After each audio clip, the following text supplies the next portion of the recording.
Good afternoon, everyone. I sort of feel like we're in school, but I can't tell you what period this is in the course of the day. But it's the 3:30 session, and it's allies in office around the world, elected leaders standing with the Jewish community. My name's David Burrs, and I sit on the Executive Council of AJC, and it's a pleasure to be with you. And my pleasure to welcome you to this session. In the aftermath of Hamas's brutal October 7 attack on Israel, so many of us were disheartened by the lack of worldwide solidarity with Israel and the Jewish people. As we all know too well, it quickly became to feel as if the entire world was against us. But even in these challenging times, there have been voices of moral clarity, leaders and allies who have stood firmly with us, no matter the personal or political cost. Today, we have the pleasure of hearing from two such elected officials who have courageously spoken out against antisemitism, defended Israel's right to protect itself, and championed the safety and dignity of Jewish communities, despite facing backlash from their own constituents, political allies, and the public. They come from different parts of the world and have different stories, but both exemplify the principled leadership we love to see. Through my experience advocating with leaders around the world with AJC, particularly through our Brussels Transatlantic Institute in the EU, I know firsthand how important it is to have the opportunity to engage in direct conversations and learn from our friends in government, those who are standing by us. Please join me in welcoming Tabata Amaral, Federal Deputy Chairman, the House of Deputies in Brazil, and John Weinerhall, an MP from Sweden. Moderating today this discussion between these two wonderful guests will be Julie Rayman, who heads up our congressional and advocacy programs at AJC. So, Julie.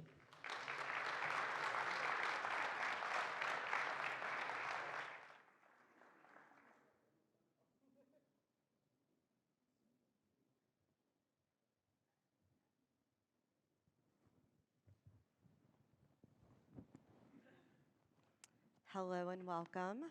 When David said he wasn't sure which period this was, I'm trying to decide if it's that moment right after recess, right? When everyone's feeling just like that weird sort of energy when maybe you want to run around or fall asleep. I'm hoping that this panel will inspire neither running nor sleeping. It is my great pleasure to be here with Tabata and John. And as David sort of started the conversation off, we're talking about allyship. And it comes at a time where the Jewish community continues to look for allies, where we continue to sort of reel from that moment after October 7th, when we looked around for voices of solidarity, of support, and found few.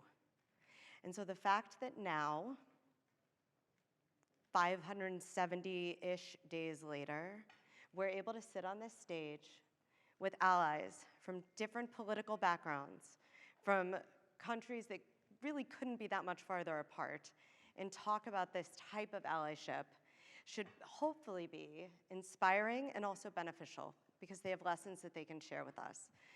So I want to sort of start with the lay of the land, because it's possible that not everyone knows as much about politics in Sweden and in Brazil as they do in the United States. And so as we're looking to sort of make comparisons, I would love for you all to give a little bit of the lay of the land.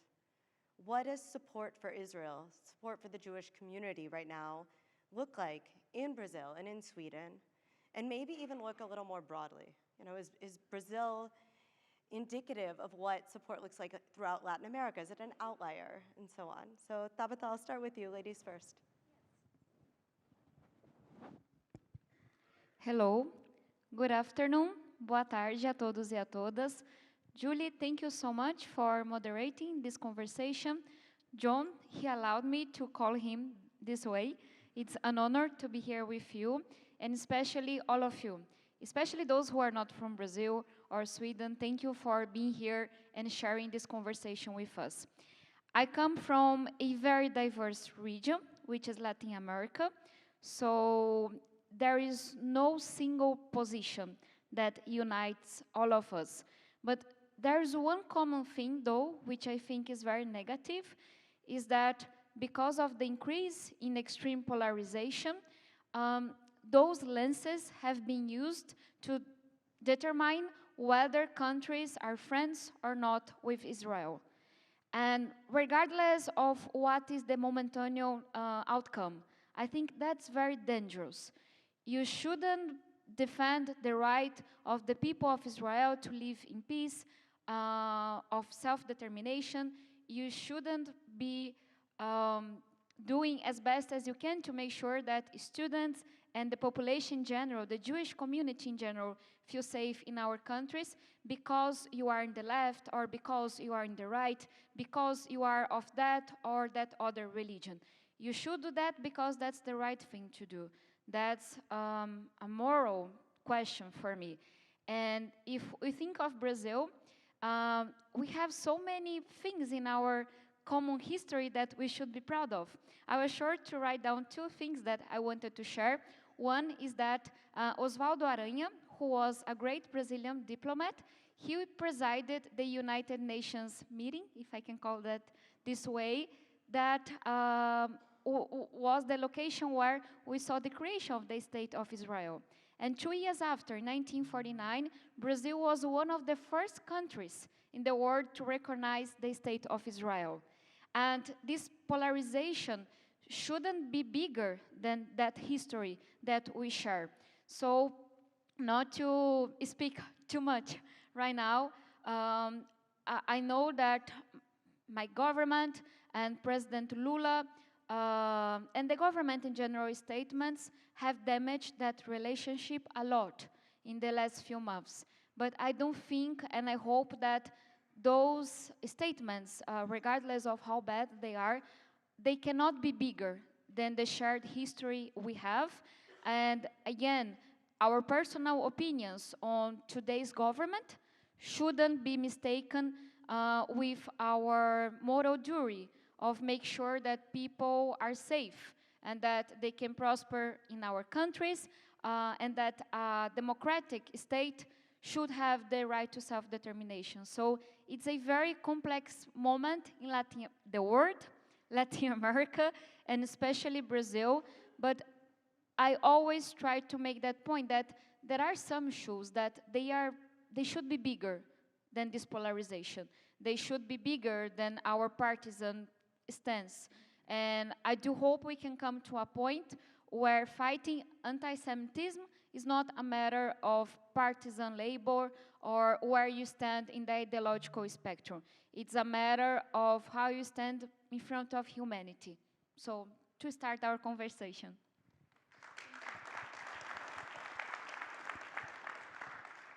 Thank you. John, can you tell us a little bit about public perception and political perception of Israel in Sweden? And how many hours do I have? So this is truly complex. I mean, like my colleague here just said, it's very polarized, and that's the case in Sweden as well. And in Sweden, it's very much a question about right or left in politics, where the right is very supportive to Israel, pro-Israel, and the left is very pro-Palestinian. It has not always been in that way, and I'm going to give you a little historic lecture here. Because the case is that the Social Democrats that ruled Sweden for 44 years in a row, we were called the only democratic one-party state in the world because of that. And from the very first beginning, they were very good friends with Israel after the Second World War and the establishment of the State of Israel. And our prime minister, that was the prime minister for 23 years, a social democrat, he was actually a very good personal friend to Ben-Gurion. And he went to Israel several times. But then something happened in the 1968, right? You know, the 68 movement. And Sweden, as a neutral country, we were very much aligned with the so-called freedom movements in Africa, with decolonization and so on. And somewhere during that period, Palestine and that case were included in that fight. And our prime minister that came after, the former prime minister that I was talking about, Olof Palme, that was shot, he became a good friend to Yasser Arafat. And the Swedish left became allies to the PLO and Yasser Arafat, and the Swedish Social Democrat, their sister party is Fatah. So you have to know this when you're talking about, and they are the biggest party in Sweden. They have, still today, they are the biggest party, even though my party, the Conservatives, the moderate party, we are in government now, we have the prime minister, but they are still bigger because we have a coalition. So this is a historical case, and so it's a matter of right or left, and just to illustrate this, the former government just about 10 years ago recognized Palestine as an independent state. And our government that is in power in Sweden now, we were the first European country that permanently stopped all funding to UNRWA this year. So you see the difference in policy when it comes, and we have a very old tradition in Sweden that we often tend to agree when it comes to foreign policy because that's so important for a country, right? But when it comes to this conflict and when it comes to Israel and to Palestine, they are totally different. And on top of that, of course, we have a huge minority from the Middle East, Arabs, Muslims, about 10% of the population, 1 million, is Arabs or Muslims. So, of course, for the left, this is very important voters. It's an important voter group for them. So this is also a dimension.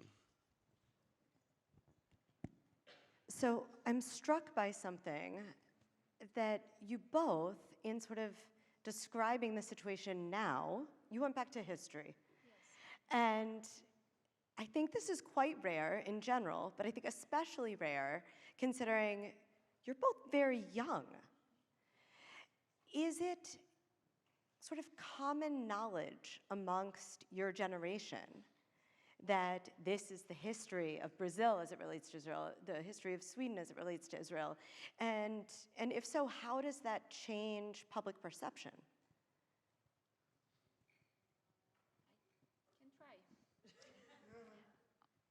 Well, unfortunately, the debate, what polarization does with us is that it leaves no space for nuance.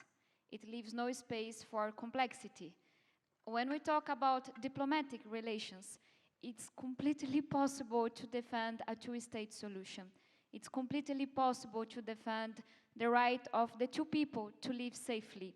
But when you go to social media, when you go to the ways that Brazilian politics has been working lately, it seems to me, I don't know if you understand that, but that everyone is seeing the world through Cold War lenses, which don't make any sense nowadays.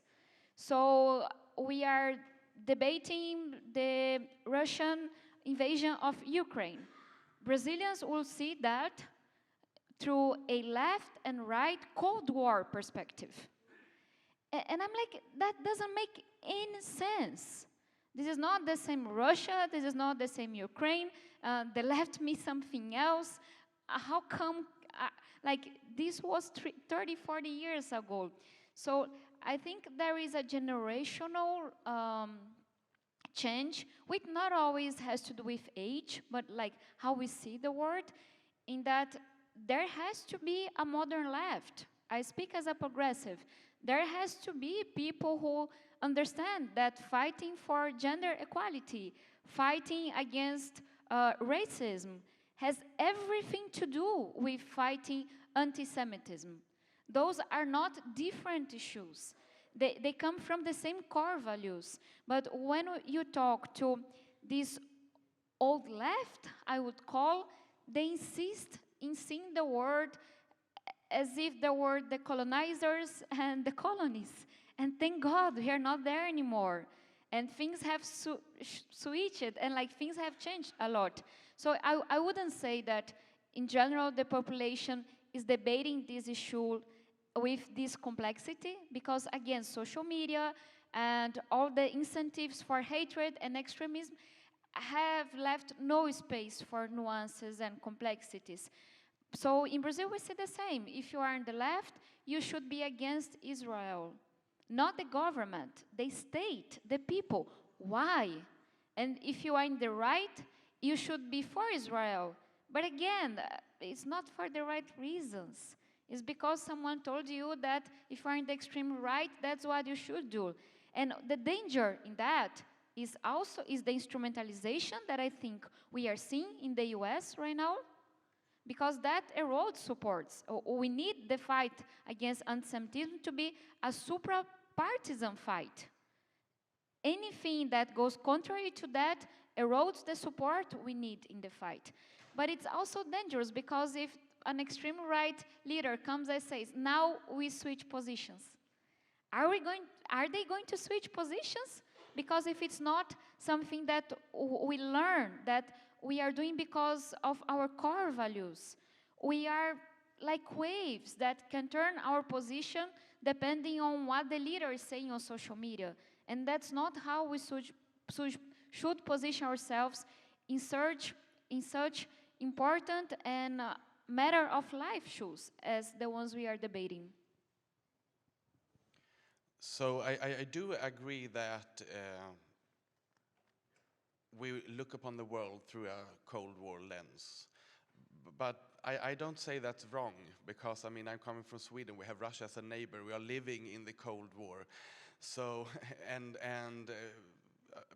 but what I would like to add is that in Sweden we have a view still, and the population has a view on itself, that we are still a moral superpower in the world. We have always been advocating for the UN and so in the third world and so on.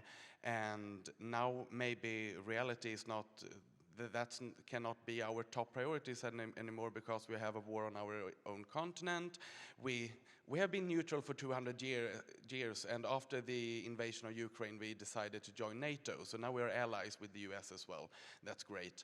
But I mean, that's a huge change also in geopolitics in our corner of the world. So, yeah.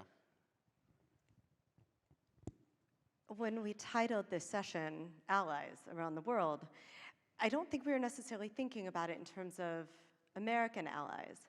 But you both, in responding to that question, talked about sort of the role of the United States, the role of American global leadership in fighting for our values and also for fighting for Israel.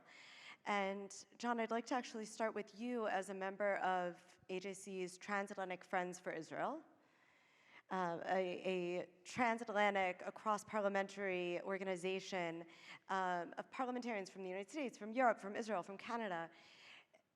How important is America's role in this? And what role does it serve as you are maybe amidst some criticism standing up for Israel? And then Tabata, a similar question, you know, what's the role of the United States in the conversation? I would say it's crucial. I mean, without the United States as the leading military economical power in the world, we are left to our, how do you call it, I don't know how dark you're going. Yeah, but I mean, my point is that we cannot make it without the U.S. because it's crucial, the support from the U.S. I mean, without the U.S. in the UN, without the U.S. Everywhere on the global stage, I mean, the rule-based world order that we have had since the Second World War would be over. Is it the same in the Global South? No. No, we have a different, not will, but I personally have a different view. The world is changing, and to be very honest, I don't think anyone in this room knows exactly where we'll be in 10, 20, or 50 years. Change is exponential right now. But I keep telling myself that even though the short term looks very bad, I mean, who likes all those tariffs and all these extremisms in both sides? I definitely don't like them. But I like to think that we have the ability to build something better out of all of this. And I'm 31, so I have to believe that, because I hope to be around for a few more decades. And speaking as someone who comes from Brazil and from Latin America as well, there has to be opportunities in this mess that we are going through. I don't think the US will be as stronger, globally speaking, after these tariff wars and like everything that the US has been saying to its neighbors, such as Canada and Mexico. But this opportunity will only materialize to my country if we have clarity in what side we stand. And that's a provocation that I make to ourselves. I definitely believe that we are not in the authoritarian side. Those are not our friends. We don't share values. We shouldn't be looking up to what they represent. But to be in the other side, and to be a leader in the other side, and not only in fighting antisemitism, but making this world a more just place, looking to the opportunities of sustainability. I'm talking about climate change and other issues, in order to take some leadership, because there's no vacuum in politics. If the US is losing power globally, what I do think might happen in the next few years, someone else will have more power. But if Brazil doesn't have the moral clarity to stand with democracies, to condemn authoritarianism, even when it has a left color, to stand up against anti-Semitism, we will not be invited to the table. We won't be leaders in our region. So I think we are in this very special moment in which history is being made in front of us. I cannot tell, only God knows what is going to happen exactly, but I can tell you what I'll be doing in the next few years. I come from a small party in the center left called the PSB.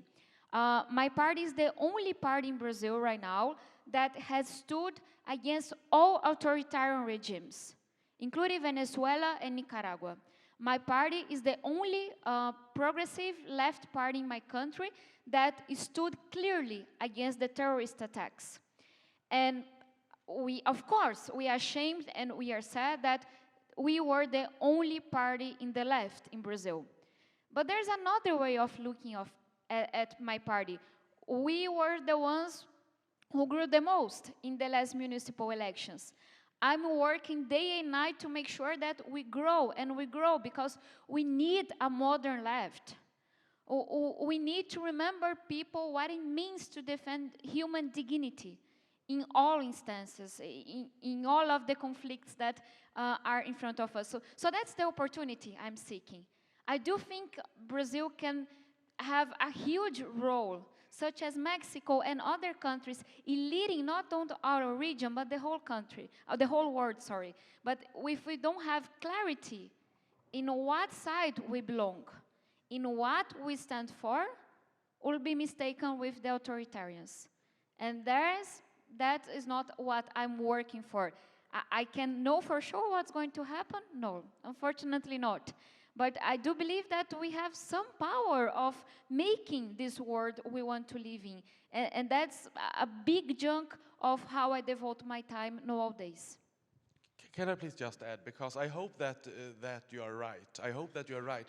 But what I'm afraid of is that if the US withdraws from the global scene, we will leave that vacuum to the axis of evil like Iran, like China, right, like Russia, North Korea.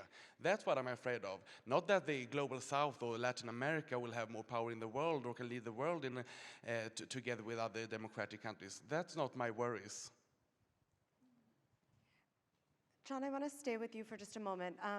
Tabata, you spoke so beautifully this morning at the plenary about how Israel and anti-Semitism are used as wedge issues to divide people, to divide the parties, to really gain political support, despite the fact that there are real people and real lives at stake. Thank you for everything that you said. John, is that happening in Sweden? Is it the same dynamic? Yes, it is. And I would say that when it comes to anti-Semitism in Sweden, we are not very used in Sweden to talk about, because we don't have the same history as the US, we don't have the same history as Brazil. So we are not very used to talk about race as a matter, for example, or ethnicity or religion and so on, because from the very first beginning we have always been a very homogeneous country, right? So we are not used to that, but we have had a very big immigration from the Middle East the last decades. And as I told you before, we have 10% of the population is Muslim, coming from the Middle East. A lot of people coming from Palestine. In our third biggest city, Malmö, we have a huge Arab population. I don't know if you remember the Eurovision Song Contest last year. What happened with the Israeli participant? She couldn't even leave the hotel for 1 week because of security. I mean, this is a case now in Sweden. It's dreadful. And the problem is that we have parties on the left facilitating these opinions or these radical Islamists because they want their votes. So this is happening all the time. And as I said, this is the most polarized debate probably that we have in politics in Sweden.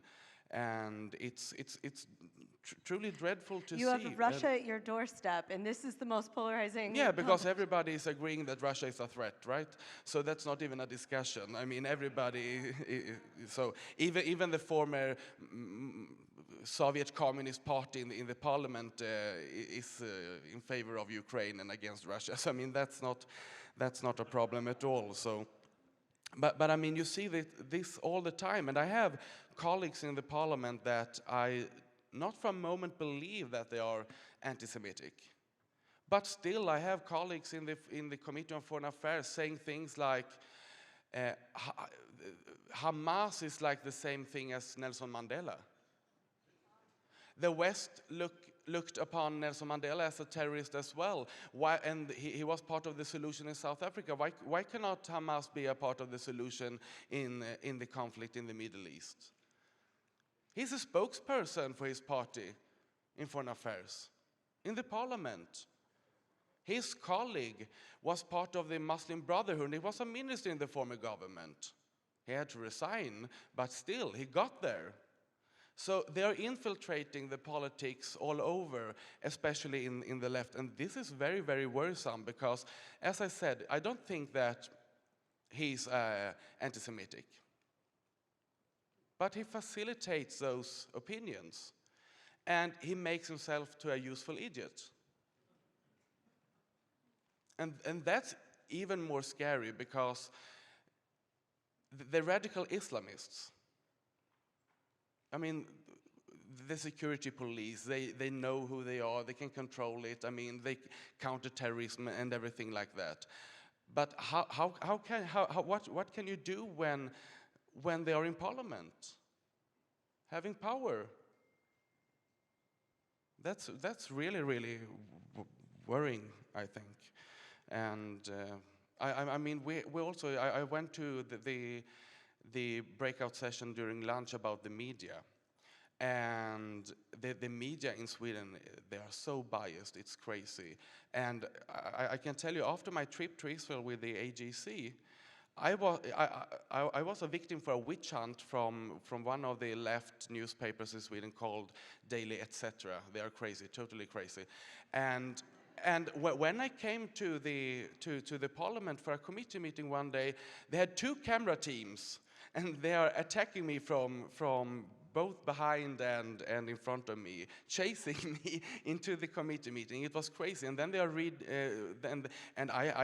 I didn't want to comment and give them any interview because I know that's a lost case, right? And then they are writing, I would say, an anti-Semitic article about this trip, saying that I was paid by the Jewish lobby. Like I was bought, like my opinions, I only have my opinions about Israel and what's right and wrong because I was bought by the AJC. That was a narrative. So it's a crazy world. I'm very glad that you mentioned your experience with AJC's Project Interchange, and of course, with apologies for what you had to go through. And I wonder if you could speak a little bit about, because you were there after October 7th, so when you weren't being chased by witch hunting, agenda-driven media, how did the trip change the conversations? Maybe when you're in the Foreign Affairs Committee, were you able to share what you experienced for the betterment of Sweden's policy or for at least broadening of understanding? So first of all, I think that is the most meaningful trip I made in my life. It was really, really touching, and I'm very glad that I had the opportunity, that you gave me the opportunity to do this trip, because that gave me both courage and knowledge to keep on the struggle.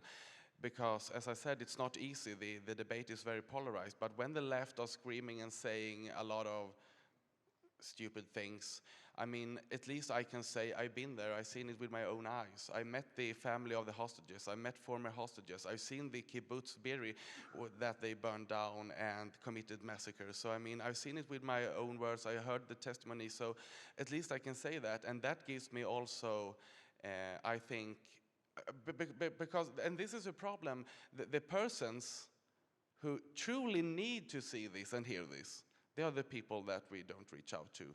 But they should go there and see the same things and hear the same things. But at least I can say, I've seen it, I've heard about it, and that helps me, of course, in the debate, to win the debate against them as well. Thank you. Tabata, I can't imagine, and I hope you'll share with us sort of what it was like for you coming back from Israel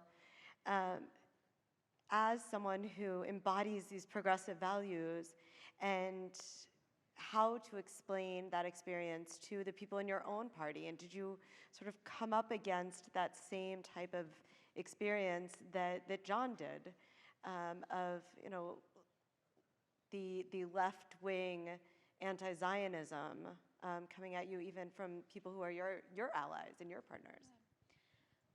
Well, I'm sort of known in Brazil as a champion of someone who can at the same time make the extreme left and the extreme right really angry with me. It's a special talent. So people, they are sort of used, and they also know that I also have this special talent of speaking up when no one else wants to. So you sort of get used to the hate. And I say that because I keep reminding myself that what political leaders or extremists in social media say do not represent my population. I represent in Congress a population of 40 million people. That's how many people there is in the state of São Paulo. I come from a very poor community, which means that all the people I work with in Congress, they come from a very different social background when compared to my family. And whenever I'm receiving all those live threats and all those attacks on social media, because I condemn the terrorist attacks, because I went to Israel and I was proud of that and very grateful for that, I keep remembering myself that social media is just one slice of reality. And I had two personal experiences, if I can share. I remember that Dado, who is here, is one of my greatest friends, and he's a leader in the Jewish community in Brazil and in São Paulo. And I remember talking to him after what happened and sharing with him that whereas it seemed to some people that the whole country was against Israel, that was not true at all in the poorest communities. The Sunday after the attacks, I went to Mass. I'm a very religious person. And I saw my whole church congregate and pray for Israel. That's also Brazil. That's also São Paulo. Those voices might not be in the newspapers every day, in the media outlets, or on social media, but they are there. And there are polls showing that the majority of the Brazilian population, they don't have an opinion on the Israeli government because too many things for us to take care on our daily lives, but they have a strong support for the people of Israel, and that's what matters. And there was this was a few months after the attacks when we started seeing anti-Semitism grow and grow in political spaces in Brazil, and there was this young person who is affiliated to my party who came to me and said, thank you, I feel safe here. He's even more in the left than I am. I consider myself center left. He's like very in the left. But he was saying, if it was not for the work you are doing here, I wouldn't feel there was a space in Brazilian politics for me. And it happened that we were in a meeting. Someone said something horrible regarding the conflict, and I stood up as the president of the party. And after that, I noticed that he was in the back of the room. And that kept resonating with me. It's one person, but it's one person who can aspire to be a politician in my country, regardless of his identity. Because that's the point. I want to help to build a country where it doesn't matter if you are a man or a woman, the color of your skin, if you are Jewish or evangelical. The only thing that matters is that you are a good person, you work hard, and you are giving your best. So I know I'm sounding maybe too hopeful, and I'll finish with that. I have to be, because the fight is so hard. I have to believe we can handle this situation. There is this great writer in Brazil called Ariano Suassuna, and he says something that I think means a lot in this moment, that those who are optimistic, they are fools. Those who are pessimistic, they are just boring people. We shouldn't be having them around. So we should be hopeful realistics. I know reality is really harsh, but we need to be hopeful, because if we are not, how come am I going to wake up next day and do my best to change that reality? So I know things are hard, but there's so much work to do. Like, as humanity, we faced Second World War. We can face what is happening now. And yes, I receive all sorts of life threats and sexual abuse threats and so on, but I work really hard to make sure that those extremist voices in the left, to remember myself, they don't represent the communities I chose to represent. I'm not there to represent them.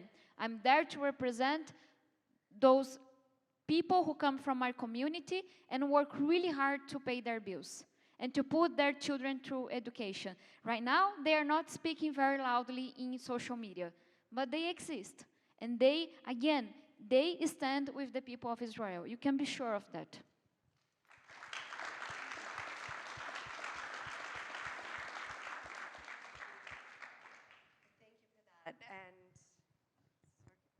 Thank you for that.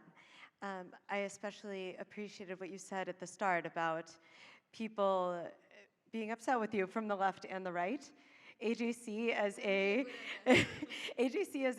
sort of fiercely nonpartisan organization, we get that too, and it always makes us feel like, okay, we're doing it right. If everyone's angry, good. Of course, we like to make people happy too. I have one last question for both of you, and then we'll bring it to you all in the audience for audience questions. Your allyship with the Jewish community, with Israel, is nothing short of inspiring. Do you feel the support from the Jewish community in Brazil and in Sweden? Is this a mutually beneficial, reciprocal relationship? What can AJC be doing to show our gratitude for this allyship, knowing that you get threats, that your address is published, and that this is not without cost? So yeah, of course, we are both facing threats, and I mean, but if you're into politics, you have to be thick-skinned, right? So that's the daily life being a politician especially during these polarized times. But but as I said before, no issue, no matter, no question is more polarized than this in Sweden. So of course, it's a lot. I've been sent death threats to my home address by mail, and it's in social media, it's emails all the time. But you just shake it off.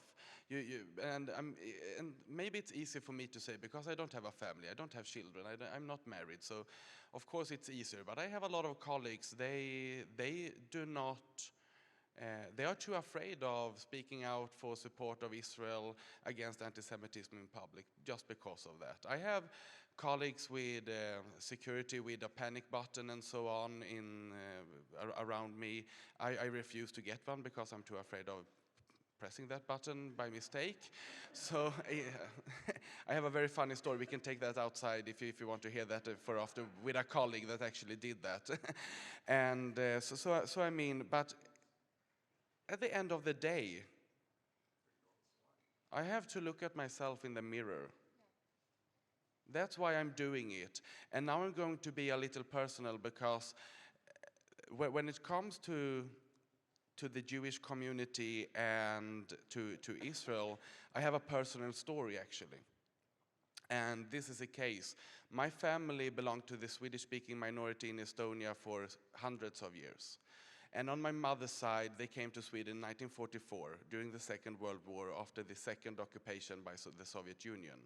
Half of the family, they were left behind. They are not with us anymore because they ended in Gulag. Most of them died in concentration camps in Siberia. So I mean, I cannot say that I truly relate to the Jewish community by that, but at least I have some understanding for what happened. And so for me, it's about moral, but it's also about.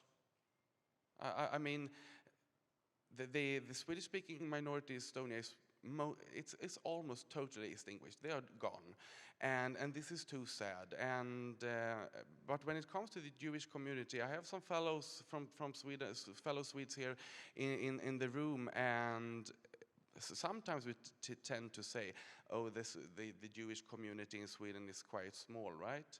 But I mean, we have the biggest Jewish community among the Nordics, the Baltics. It's bigger than in Poland and so on. So it's not small, and they are very important. And this year we are celebrating 250 years of Jewish life in Sweden. And that makes me so sad when I know what they are going through. And I know that people are even moving or thinking about moving from Sweden because they are facing the anti-Semitism. And this makes me so sad, and this makes me also want to fight even more for this, so yeah.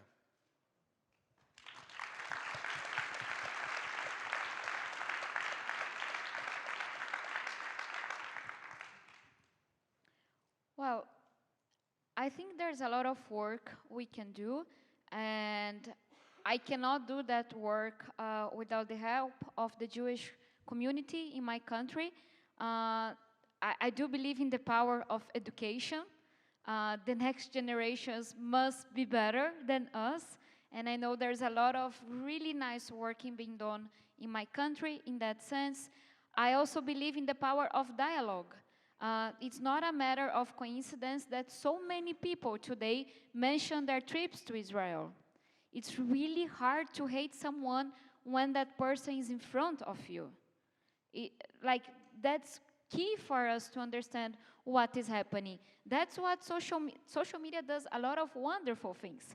But it also does some really not nice things, which is distancing people. And I do believe in the power of putting people with different faiths together and exposing people to different realities. But I also believe in the power and necessity of making sure that our legislation is really harsh on hate and hatred and exclusion. So one of the things that I'm doing right now is trying to install this parliamentary inquiry commission to investigate criminal digital crimes against vulnerable people and minorities, including the Jewish community. Because this hate starts in platforms online. Those neo-Nazi cells, they have a life online, and we are not doing anything about it. We cannot treat the digital world as if it was a world without laws. That's what Brazil does right now. So yes, we should give everything we can in education, in promoting dialogue, but also making sure that our legislation is up to date and that this crime cannot keep happening online as if it was not crime just because it's on Discord or on Facebook. It doesn't matter. It's crime all the same. So this is just one initiative, but to say that I do think that the deregulation of the digital world has contributed a lot to the increase of hate speech, not only against Jews, but against women, against the LGBT community. I know it's more complex than that, but again, if we don't have firm laws to make sure that criminals are in jail after they commit a crime, that's a way of saying, go on, nothing will happen to you. So that's one contribution I hope to give, including making sure that our antisemitism definition is up to date in Brazil. We need that instrument to fight it. And just in general to say that thank you for your work. I also don't think it's only in the hands or the job of the Jewish community to educate the rest of the world. As a woman, sometimes I'm really tired of having to explain why my men colleagues cannot interrupt me the whole time. So, and I always tell them, study a little bit.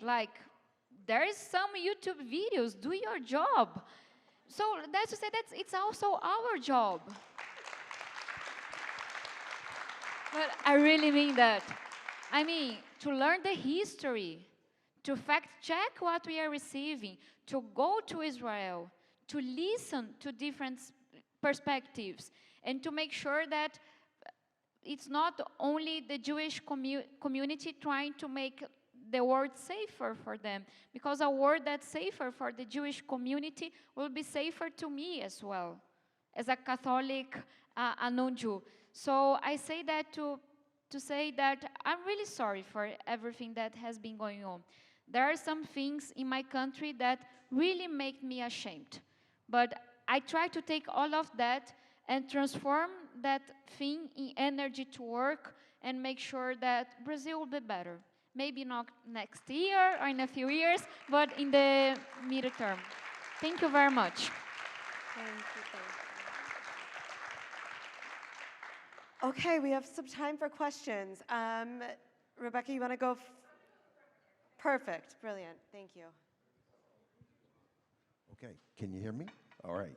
I wanted to ask both of you about the issue between anti-Israel and anti-Semitism, because in the perspective from each, has anti-Israel rhetoric sort of merged into anti-Semitism, or were they different, and has October 7th been sort of that pivot point in which maybe before that there wasn't, I don't get a sense in either of your countries there was really anti-Israel perspective too strong maybe, or you have a history of being pro-Israel at times, but has there always been an anti-Semitism, and now this has merged with what has become anti-Israel?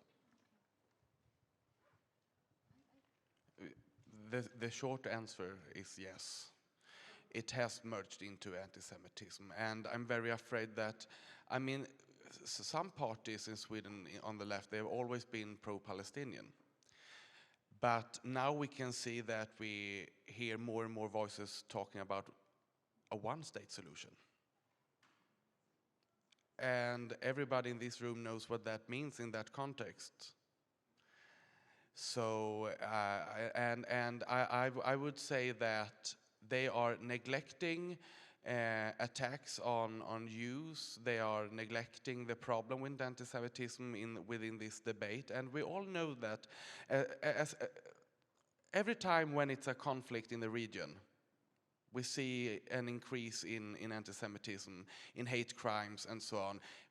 The last year, or since October 7th, that has increased with 5 times in Sweden, anti-Semitism, hate crimes against Jews in Sweden, reported hate crimes. So, and you can see that all the time in politics, in the debates, and this is the reason why. Because when we are talking about anti-Semitism and Jews in Sweden, the Jewish community and so on, it's almost like for some people, Jews cannot be victims because they are military, a superpower when compared to the Palestinians and so on. And this is a very, very strange perception that I don't understand. But it is there, so I see absolutely a link between those. And that's why it's so important for me in every debate, when I'm debating this question, I always start with some few things. Israel has the right to be an independent state. Israel has the right to self-determination. Israel was attacked on the 7th of October, and Israel has the right to protect itself and defend itself. I always start every discussion about the conflict by those words. And by doing that, I hope someday they will understand the message. Well, my country has a long history of multilateralism, and Brazil is proud of that history. What means in concrete terms that Brazil over the past decades has been a defender of the state of Israel and its right to self-determination, but also a defense of the rights of Palestinians, and an understanding that those two things needed to be combined. But unfortunately, my country has deviated from that historical position. I could speak hours about that, but I would summarize everything with polarization and what we have been discussed. And that means that both anti-Israel and anti-Semitism they are not new, but they have been increasing exponentially in the last few months. And I wouldn't make a divide between them, because when we study violence, you see that violence escalates really fast. And for me, it's quite clear that anti-Israel positions are used sometimes to cover anti-Semitism positions and rapidly escalate to very open anti-Semitic positions. And recently, we had one political leader who is very well known in the country defend a boycott. Is that how you say in English? A boycott to business operated by Jews in Brazil. And that's exactly the same thing that happened in the past. And for me, that was crime, openly. And we shouldn't have nuance in that. And again, I was very ashamed. Unfortunately, nothing happened in that. But again, I have never seen someone who is anti-Israel, who deeply is not anti-Semitic. And in my country, anti-Semitism is a crime, and I think we shouldn't bend on that.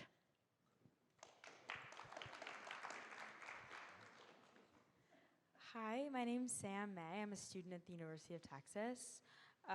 In the US and on my campus and on a lot of other campuses, we're seeing threats of deportation and deportation actually happening.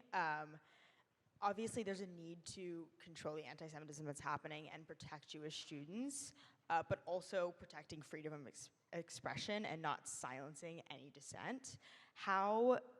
What responsibility do elected leaders have to defend Jewish communities while making sure they're not crossing the line into silencing any opposition and getting in the way of basic freedoms?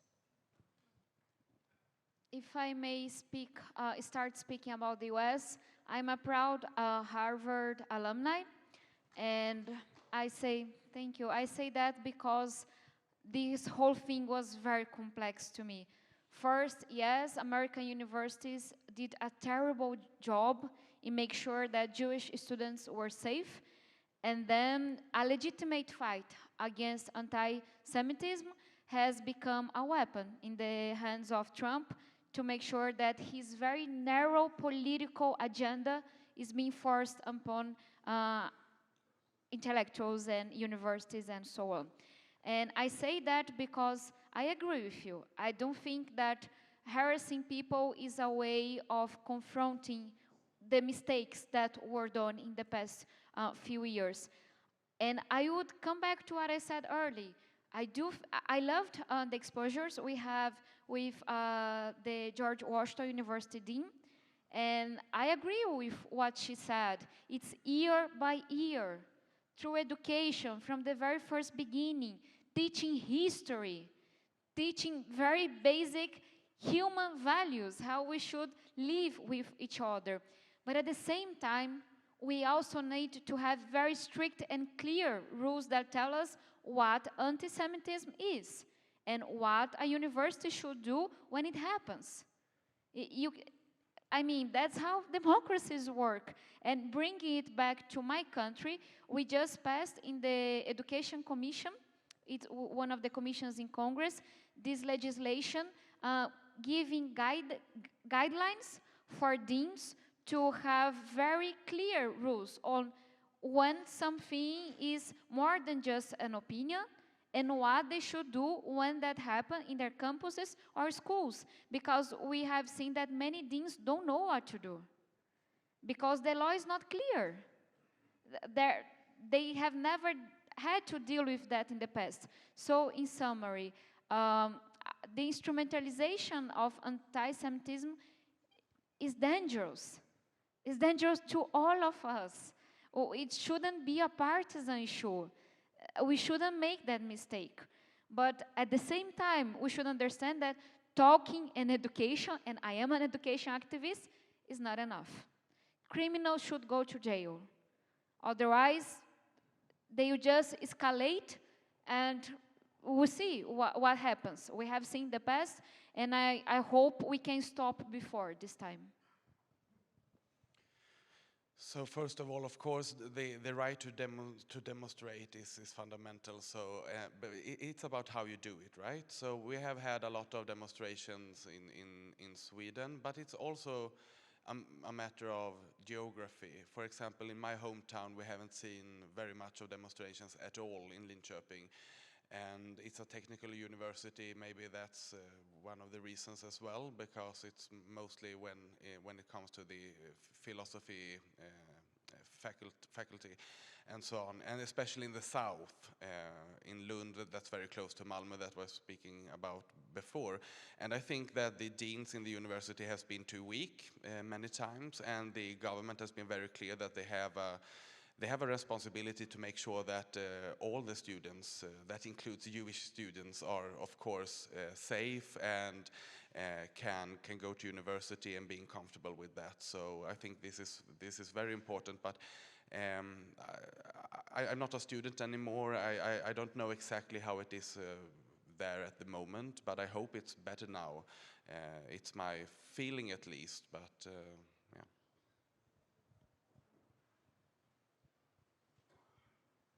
You know, I share your angst about when you say that without U.S. support, you don't know where you are and you really don't know what our position is. You have to realize we don't know what our position is. It depends on the day. It wasn't that long ago that Ukraine was the aggressor, and you know they started the war, and we weren't unsure about we were going to continue to support Ukraine. Now, before we started the meeting 2 days ago, all of a sudden Putin is a bad guy, and we're going to continue support for Ukraine. I'm here I don't even know what the position is today. So you have to understand that we share your concerns. And it's a very difficult, some people, there are three views of this. One is it's chaos. The diplomats say, no, it's flexibility. And the third one say, it's insanity that's going on. I like that. That was sort of allyship with our allies. Thank you. Jessica, do you have a question? Perfect. Thank you.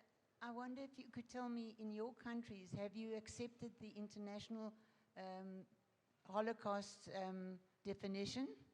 You have, and in Sweden? The International Holocaust Remembrance Alliance working definition. We do teach that in schools.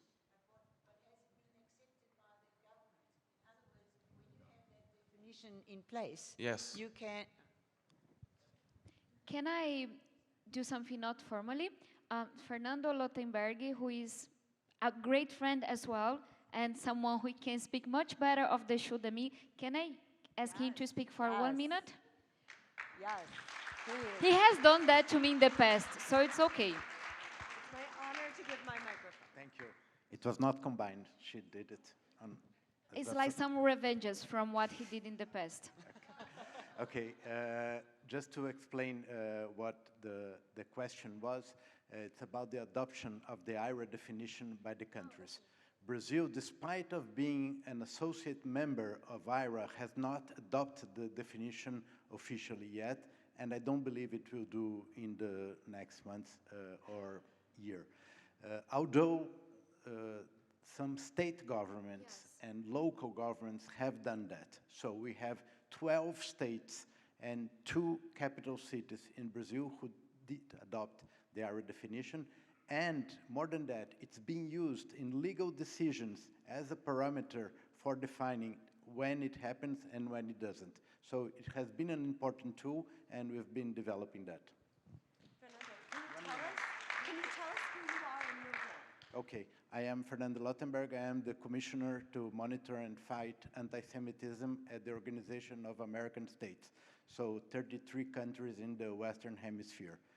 Just to mention the definition, we have 7 countries in our continent that do adopt the IRA definition, 4 of them during our mandate. Thank you. If I can add one thing. First, I have very smart friends, but second, just before I came here, I made a commitment with Stand With Us, the organization, that I would ask for a meeting with the Speaker of the House, with different members from different parties, to see if we can have that legislation advance, because it has already been presented in the Congress. So that was a meeting I did on Friday.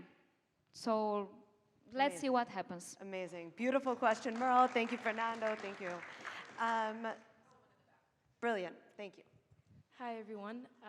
First, thank you very much for your intervention. I'm Angelina from Paris, and I represent the World Union of Jewish Students. Speaking from a French political point of view, it's very refreshing to see profiles like yours who are young, dynamic, progressive, and pro-Israel. We live in an age of high polarization, as you said, and in France, we've had left-wing parties meet the Jewish community with silence or criticism, but we've had the far right wake up with a revival of the Jewish question, unfortunately not for the best reasons. So according to you, in such a context where we do not have a moderate candidate or a moderate party supporting Jewish students, Jewish life, and Israel, how do we make sure Jewish voters choose the right allies? Thank you. And before you all answer, that probably has to be our last question. So apologies, I know there were many, many hands up. How do we identify allies? So I would say that France and Sweden, we have very much in common when it comes to this. We have the same challenges, and it looks almost the same, I would say, when it comes to the context where we meet most of the anti-Semitism. I would say that, first of all, I want to say that I appreciate Macron very much. I think he's been very clear on this matter, and it's very sad. I think, from my point of view, that he has to step down, because this is the whole Europe. We are worried about what could happen in France if you have two choices, the far left or the far right, and we don't want Le Pen to be, but now she cannot be elected anyway because she's convicted. I mean, we of course, and France is a very big and an important country as well in Europe. So, and you have a very big Jewish population in France. So I do understand that you are worried about this, but advocate. You have to advocate, and I do think that. I mean, I cannot speak for the French population, but my feeling is that you have a good support from the majority of the French population when it comes to this. So make sure to advocate and to reach out. And of course, because you have a bad turnout when it comes to voting in France, so make sure that they're going and vote as well. Well, as I mentioned, I have some friends in this room, Nancy, Nina, and the others that I already mentioned, and that's something that we keep discussing, that in Brazil, because of this very complex moment we are going through, it might seem that the Jewish community can only find support in the extreme right, and that's deeply troubling for so many reasons. And one of them is that you shouldn't have to choose whether you stand with the Jewish community or the fight against inequality. I mean, that's crazy.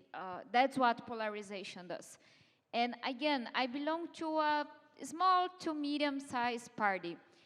But I do think it matters that we are there. Because whenever my country goes and say something that I deeply disagree with about Venezuela, to give a different example, it matters that my party is there in the headline saying, we don't agree. We stand in a different way. And to give you a very personal example, but for many months, the national president of my party, Carlos Siqueira, who is a great friend of Israel, in his WhatsApp picture, he had the flag of Israel. He's not Jewish. He just wanted to make it very clear to every journalist and every politician he interacts with that our party has chosen its side and that we will not bend that. And you might think, well, but that's just one party, just like a few people. I don't think that's the case because, again, there is a whole majority that is not speaking up. And yes, when I posted on the anniversary of the attacks, I received a lot of hate. And if you read the comments, you might think, oh my God, I don't want to go to Brazil. But that's not reality. Posts show that. I go to the streets every single day. So if we keep silent, we might make this narrative win that you only support Israel and the people of Israel, the state of Israel, if you are in the extreme right. But we have been very annoying in making sure that this narrative cannot prevail in my country. And also increasing the costs of those who have anti-Semitic positions. We have to increase the cost for them. We have to go to debates, we have to go to the media and ask them to explain how come it's different to say you want to boycott Jewish-led enterprises now from what happened decades ago. What's the difference? There's no difference. But if nobody in our field speaks up, people keep saying that person, he didn't say he was sorry, but he never repeated that again. So it matters. We might not be so many, but I do think we have this obligation of being the voices. So those who are in silence now, they'll feel more and more confident of speaking up. And again, don't believe this narrative. The majority of Brazilians stand with the Israeli people and the Jewish communities around the world. And I'm sure, I'm confident that with time we'll be able to give those people more and more opportunity to speak up, so you have a clear and better representation of my country outside of Brazil.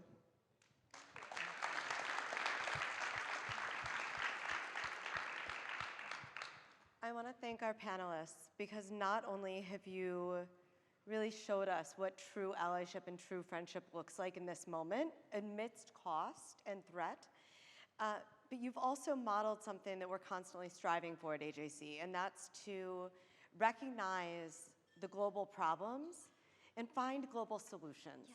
Find the solutions that we can all take back to our communities, whether it's Paris or Los Angeles or Washington, D.C., and start to work together and individually to be that change and make the changes that we need to see. So truly from the bottom of my heart, thank you. The Jewish community thanks you, AJC thanks you, and we look forward to welcoming you back to another AJC stage in the future. Thank you.